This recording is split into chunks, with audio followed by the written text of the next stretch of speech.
우리 주님의 풍성하신 그 은혜가 샘처럼 바다처럼 강물처럼 넘치기를 축복합니다. 아마 저랑 다들 비슷한 생각하시지 않았을까 했는데 오늘 아침까지만 해도 날이 굳어가지고 오늘부터 산상기도회인데 했는데 언제 궂은 날씨였나 할 정도로 화창한 날씨 하나님이 허락해 주셨습니다. 하나님께서 3일간의 성회 동안 풍성한 은혜 베풀어 주실 줄로 믿습니다. 저는 또 일부 설교자로 아침에 또 그런 생각했거든요. 오늘 저녁부터 이제 집회가 있는데 아침에 또 나오셔가지고 2번 나오시는 분들 힘드실 텐데 그런 생각했어요. 그런데 하나님께서 2번 나오신 분들에게 2배의 은혜 베풀어 주시길 축복합니다. 네. 우리 함께 좌우로 인사 나누고 말씀 나누겠습니다. 부활의 주님께서 함께 하십니다. 부활의 주님께서 함께 하십니다. 아멘.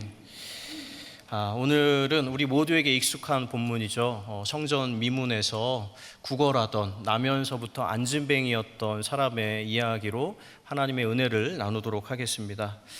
제9시 기도 시간에, 즉 우리로 하자면 오후 3시 정도 되는 시간에 베드로하고 요한이 성전에 기도하러 올라갈 때 성전 미문, 즉 아름다운 문이라는 곳에 앉아있던 안진뱅이와 마주하게 됩니다.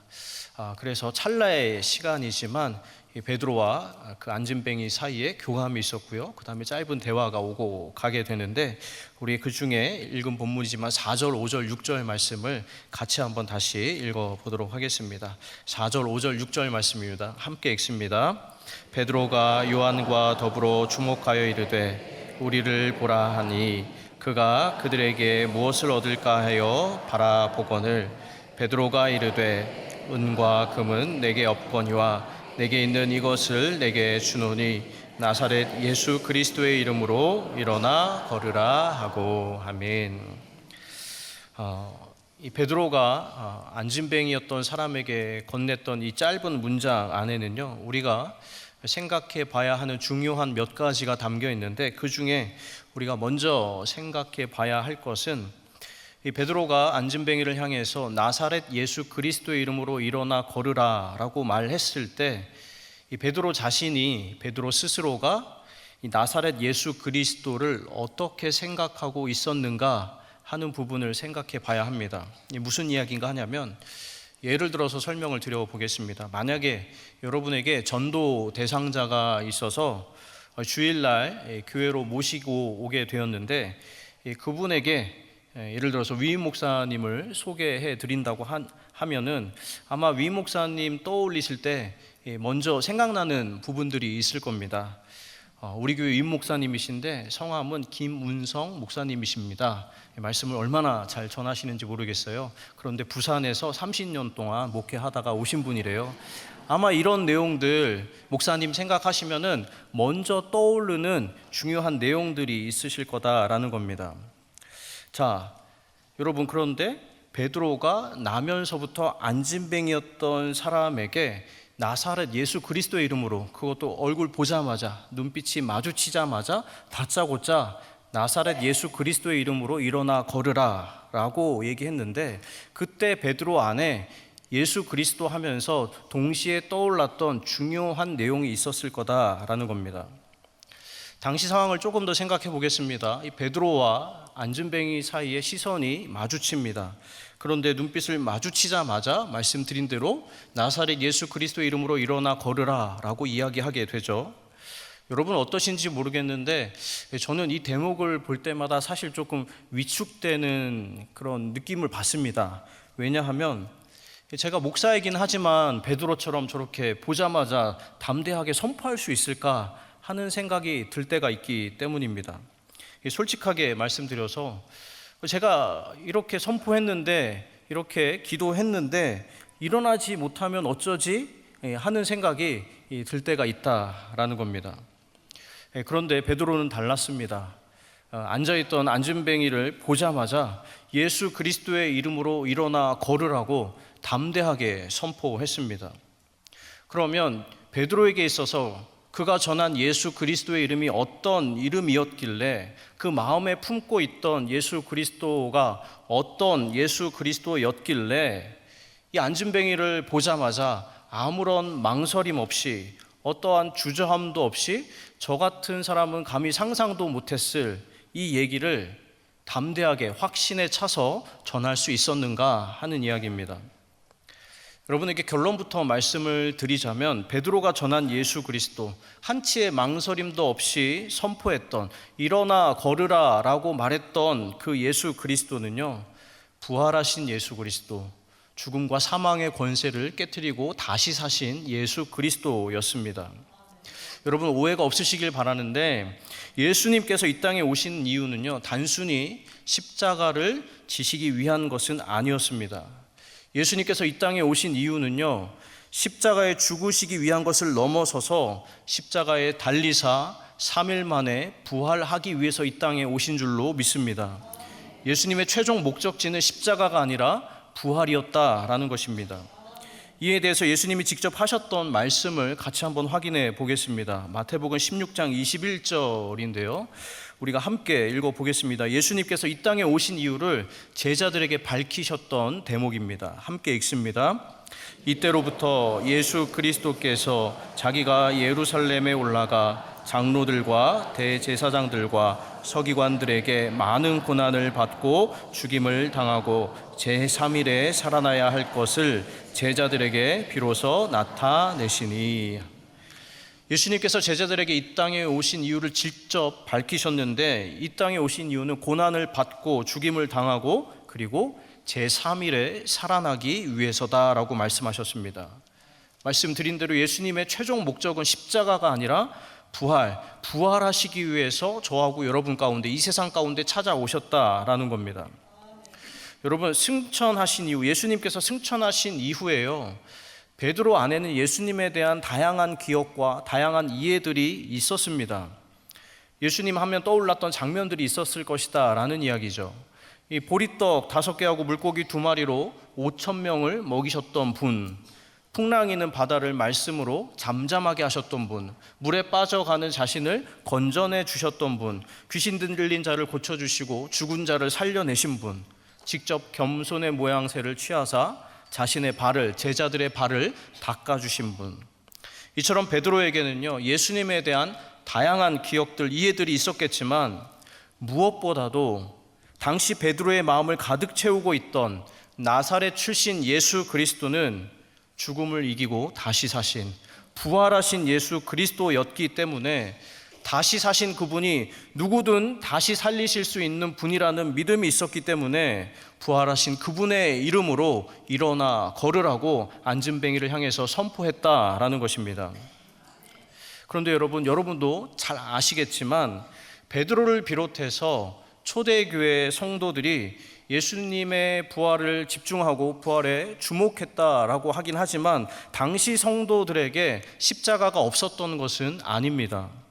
오히려 오늘날 우리보다 훨씬 더 어려운 상황에서, 훨씬 더 어려운 여건 속에서 신앙생활을 해야만 했습니다. 무수히 많은 핍박과 박해를 견뎌야만 했고, 신앙을 지키기 위해서는 자신의 목숨을 걸어야 하는 순간들이 있었습니다. 가난이나 고통이나 질병 등 이 개인적인 어려움은 말할 것도 없고, 외부에서 오는 이 핍박과 박해, 온갖 종류의 환난들 가운데에서도 자신의 믿음을 지키고 신앙을 지키고 또 그 가운데 복음을 증거하는 진짜 십자가의 삶을 살았던 이들이 초대교회 사도들과 성도들이었습니다. 여러분 어떻게 생각하실지 모르겠지만, 저는 개인적으로 초대교회 성도들에게 오늘날 우리가 감히 상상할 수 없을 만큼의 십자가의 무거움이 훨씬 더 크지 않았을까 하는 생각을 합니다. 그런데 여러분, 그럼에도 불구하고 그들에게 있었던 십자가가 오늘날 우리는 상상조차 하지 못할 그런 무거운 아픈 십자가였음에도 불구하고, 당시 사도들과 초대교회 성도들에게 있어서 가장 중요했던 것, 그래서 그 어떤 순간에도 그들이 끝까지 붙잡았던 것, 그들을 사로잡고 그들의 가슴을, 심장을 두근거리게 만들었던 것은 십자가의 예수 그리스도가 아니라 부활하신 예수 그리스도였습니다. 여러분, 이건요, 사도행전 조금만 살펴보면 어디서든지 쉽게 발견할 수 있습니다. 아니, 사실 신약 성경 전체에 부활하신 예수 그리스도에 대한 고백이 가득 차 있는데, 초대교회 성도들과 사도들이 예수님의 부활을 얼마나 중요하게 여겼는가 하는 것을 우리 조금 더 살펴보겠습니다. 사실 지난 몇 주간 위임 목사님 주일 설교를 통해서 다 들으셨던 내용인데, 중요하니까 한 번 더 복습한다 하는 생각으로 찾아보겠습니다. 먼저 사도행전 1장 3절 말씀입니다. 사도행전 1장 3절 말씀 자막에 있습니다. 우리 같이 한번 읽어보겠습니다. 시작. 그가 고난 받으신 후에 또한 그들에게 확실한 많은 증거로 친히 살아계심을 나타내사 40일 동안 그들에게 보이시며 하나님 나라의 일을 말씀하시니라. 아멘. 제자들과 머무는 40일 동안 승천하시기 전까지 확실한 많은 증거로 제자들에게 나타내신 것이 무엇이라고 되어 있습니까? 다시 나타내신 것이 친히 살아계신 것을 제자들에게 보여주셨다, 나타내 주셨다 하는 겁니다.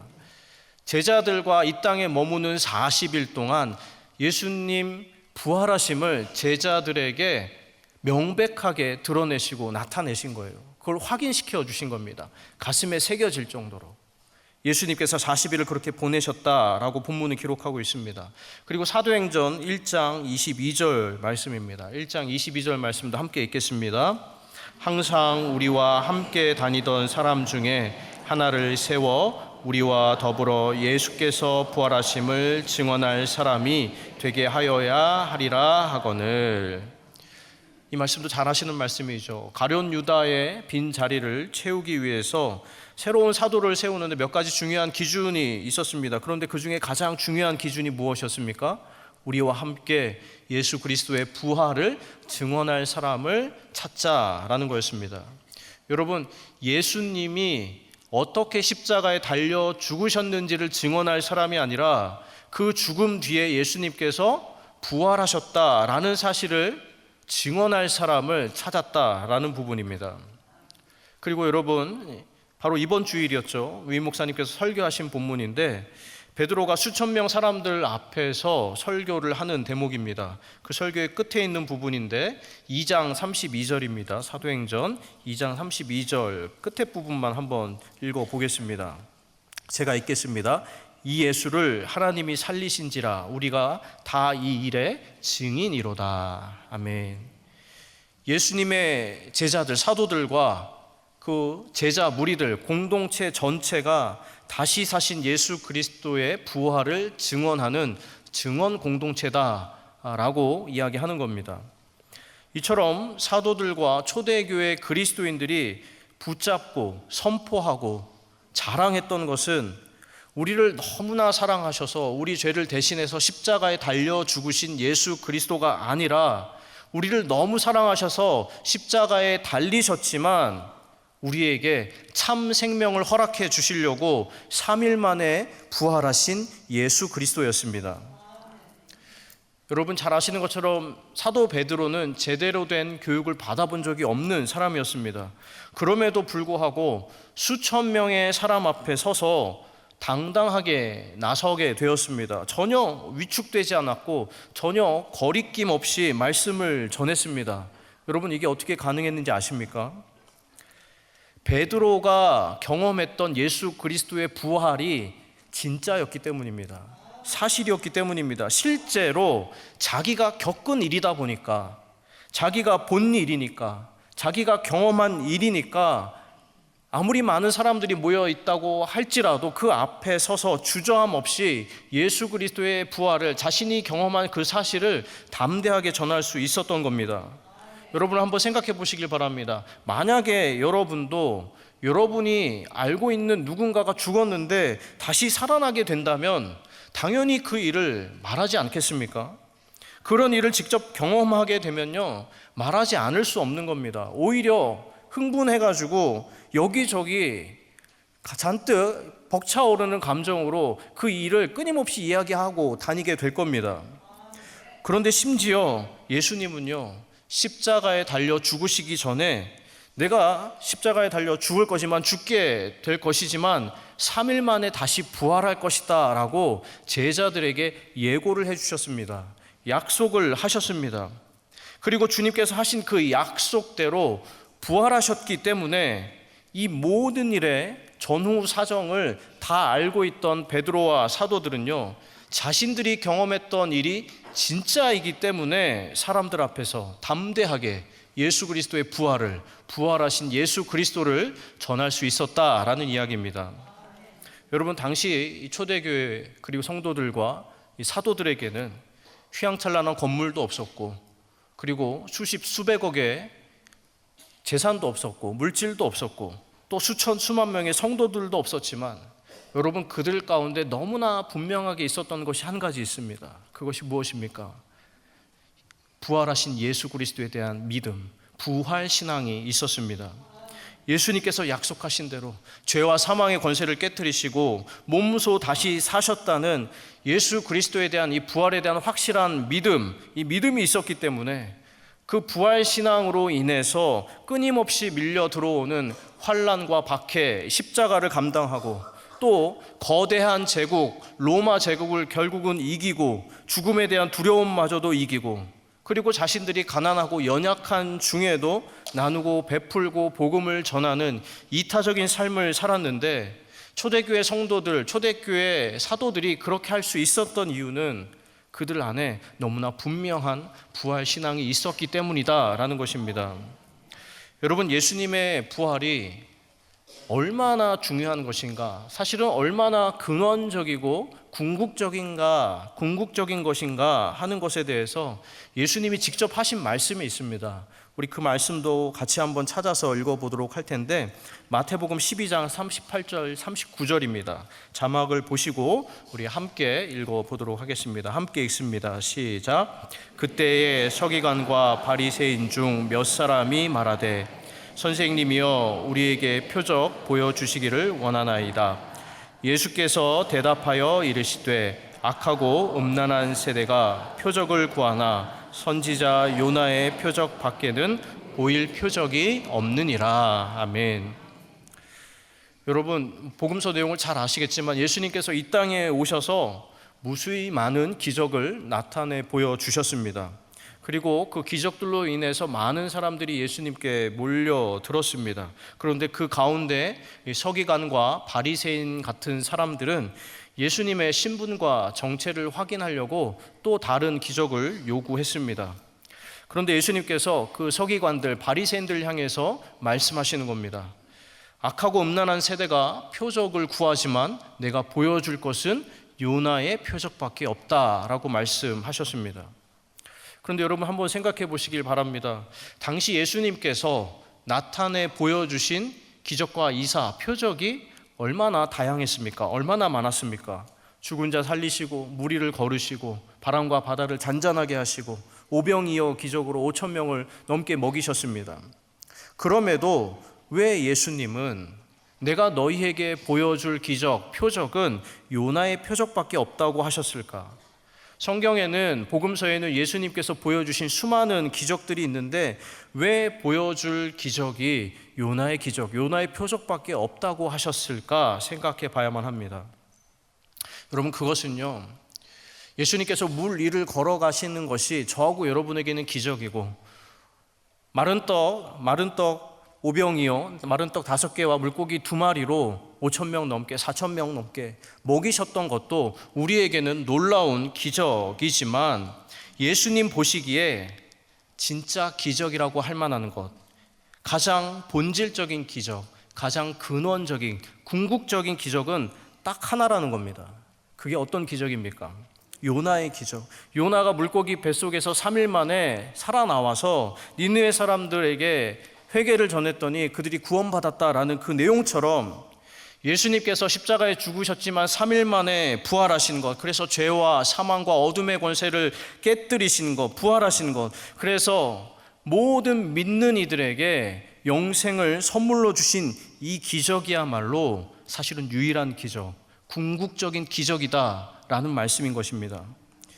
여러분, 오병이어의 기적을 통해서는요, 고작 수천 명, 5천 명, 그것도 한 끼 잠깐 먹고 배불렀지만, 예수 그리스도, 부활하신 예수 그리스도를 구주로 믿고 고백하는 모든 이들에게는 영원히 목마르지 않는 영원한 삶, 영생이 주어진 줄로 믿습니다. 바로 이것을 가능하게 한 예수님의 부활이야말로 온 우주와 인류의 역사를 뒤바꾸어 놓은 유일한 기적이다라는 의미로 예수님께서 이처럼 이야기하신 겁니다. 오늘 본문의 베드로는요, 바로 그 부활의 증인이었습니다. 그 부활을 직접 경험한 사람이었기 때문에, 그렇기 때문에 담대하게 그 이름으로 일어나 걸으라라고 선포하고 있는데, 여러분 마지막으로 한 가지만 더 살펴보겠습니다. 우리 6절 말씀을 다시 한번 읽어보겠습니다. 6절 함께 읽겠습니다. 시작. 베드로가 이르되 은과 금은 내게 없거니와 내게 있는 이것을 내게 주노니 나사렛 예수 그리스도의 이름으로 일어나 걸으라 하고. 아멘.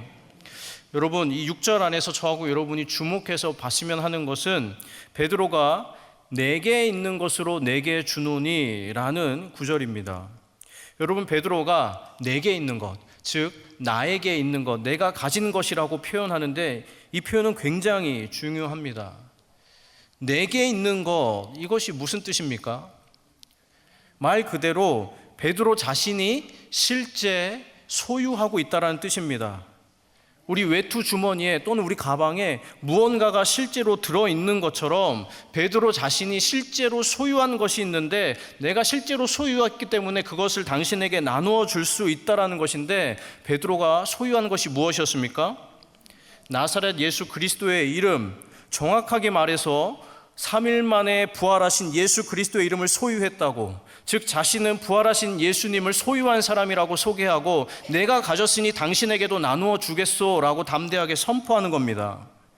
여러분, 너무나 당연한 이야기지만 어떤 사람 안에 실제 부활하신 예수 그리스도가 그 안에 계시다면 그 사람을 절망과 실망이 사로잡을 틈이 있겠습니까? 근심과 걱정과 염려가 그 사람 안에 자리 잡을 틈이 있겠습니까?